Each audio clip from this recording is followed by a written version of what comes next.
Wanted to try and like we didn't want to like gather athletes, and obviously as a new company you can't just pay a bunch of people to be like ambassadors and all that stuff. But we did a couple of years where we were manufacturing in Mexico, China, Mexico, like just kind of going back and forth, figuring out some stuff, and then we started reaching out to guys like you, people we knew, people that are shoe guys, and just said, "Hey, do you want a pair of shoes?" Like I don't know if you Yeah. had a brand, or most club owners, most club coaches, they haven't. Nobody's ever asked them if they wanted to have a shoe, or like just like, "Hey, do you want a free pair of shoes?" Nobody does that anymore. And the time has passed as an athlete where you're getting free gear all the time, other than like Yeah, it doesn't happen as much anymore. other than like shirts, or like crew Yeah, necks. I'm sure you get when you from college teams and stuff like that, but not like sure. shoes. And Right. that was kind of how it all started out, and we're moving in the right direction, I believe. And it's been fun. It's been a lot of fun. Just hoping we can make some strategic partnerships, and keep going. Hold on now.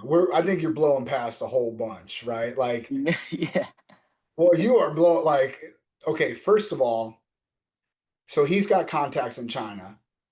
What do those emails look like? What does that even, how do you even go? Like, so what I try to do here, like Joel and I, is dig into the processes, right? We talk to wrestling coaches all the time. Of course. And some of the processes differ a little bit, but this is completely different, dude. Like I was so stoked to have Greg Warren on the podcast because he's a comedian, and the process is different, and it's still wrestling generated, right? It's still like it's this wrestling work till you drop mindset is always kind of in the back of your head, and that's the driving force. But the steps along the way, well, they're going to look a lot different for a shoe manufacturer, for a stand-up comedian, and that kind of stuff. So, how do you get past things like, no, this design sucks, or no, this